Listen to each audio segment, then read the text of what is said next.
భద్రాద్రి కొత్తగూడెం జిల్లా చెర్ల మండల కేంద్రంలో సిపిఐ-ఎంఎల్ మాస్ లైన్ పార్టీ ముఖ్య కార్యకర్తల సమావేశం ఏర్పాటు చేయడం జరిగింది. ఈ సందర్భంగా పార్టీ డివిజన్ నాయకులు కొండా చరణ్ మాట్లాడుతూ చెర్ల మేజర్ గ్రామ పంచాయతీ రెగ్యులర్ కార్యదర్శి నియమించాలని కోరారు. గతంలో ఉన్న రెగ్యులర్ కార్యదర్శి ట్రాన్స్ఫర్ కావడంతో ఆ రోజు నుండి నేటి వరకు చెర్ల మేజర్ గ్రామ పంచాయతీలో రెగ్యులర్ కార్యదర్శి నియమించలేదని అన్నారు. మేజర్ పంచాయతీలో రిక్రూట్మెంట్లు జరపకుండా ట్రాన్స్ఫర్లు చేయడం సమంజసం కాదని, ఇది ప్రజల పరిపాలనకు అన్యాయం చేసినట్లేనని చెప్పుకొచ్చారు. మేజర్ గ్రామ పంచాయతీలో ప్రతిరోజు పనిచేసినా ఇంకా పని మిగిలే ఉంటుందని, ఇన్ఛార్జి వ్యవస్థతో పంచాయతీ పరిపాలన సాధ్యం కాదని అభిప్రాయపడ్డారు. చెర్ల మండల కేంద్రంలో ఉన్నటువంటి మేజర్ గ్రామ పంచాయతీకి రెగ్యులర్ కార్యదర్శిని నియమించాలని సిపిఐ-ఎంఎల్ మాస్ లైన్ ప్రజాపంద పార్టీగా మేము డిమాండ్ చేస్తా ఉన్నాం.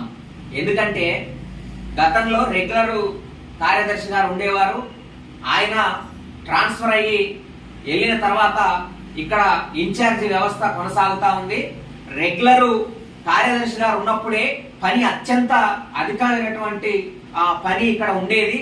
ఎంత పని చేసినప్పటికీ కూడా ఎక్కడో ఒక్కడ పని అవనటువంటి పరిస్థితి చెర్ల మండల కేంద్రంలో ఉండేది. అట్లా రెగ్యులర్ గా ఉన్నప్పుడే కానటువంటి పని ఇన్ఛార్జి పరిపాలనలో కాదు అనేది మాకు అభిప్రాయం ఉంది. కాబట్టి చెర్ల ప్రాంతం ఇప్పుడు వర్షాకాలం వస్తా ఉంది.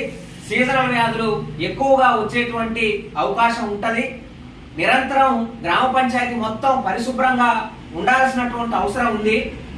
దాంతో పాటు పరిపాలనకు సంబంధించినటువంటి కూడా ఆ అవసరాలు ప్రజలకి అందించాల్సినటువంటి, అందుబాటులో ఉండాల్సినటువంటి అవసరం ఉంది.